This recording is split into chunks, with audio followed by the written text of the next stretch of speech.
Deux chemins. Dans une grande ville américaine, une jeune chrétienne qui s'était consacrée au travail social avait organisé une petite école biblique particulièrement destinée à des enfants étrangers demeurant dans un certain quartier. On lui indiqua une famille logeante dans un immeuble populeux. Il y avait là un petit garçon qui s'intéresserait peut-être. Elle se rendit donc à l'adresse indiquée. Arrivée tout à haut de l'immeuble, en avait-elle monté des escaliers, elle frappa à une porte. Un homme affable la fit entrer. Quand elle eut exposé l'objet de sa visite, il dit aussitôt: Mais bien sûr, mon fils ira dans votre école. Et il la remercia chaleureusement d'être venu. Au moment où la jeune femme allait se retirer, il lui dit confidentiellement: Vous savez, il y a dans cet immeuble un autre garçon que vous devriez aller voir. Comment s'appelle-t-il? Où habite-t-il? Demanda-t-elle, très intéressée. Il lui indiqua le numéro de l'appartement et elle s'y rendit aussitôt, accompagnée d'un petit garçon que cet homme aimable lui avait donné comme guide. Elle frappa.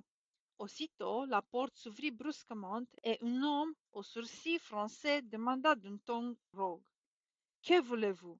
De nouveau, elle parla de sa petite école, mais ce second père était bien différent du premier. Il répondit de façon sarcastique à l'offre qui lui était faite, disant qu'il n'avait que faire de ce genre d'enseignement. Puis il leur ferma la porte au nez. Ce jour-là, deux grandes décisions avaient été prises.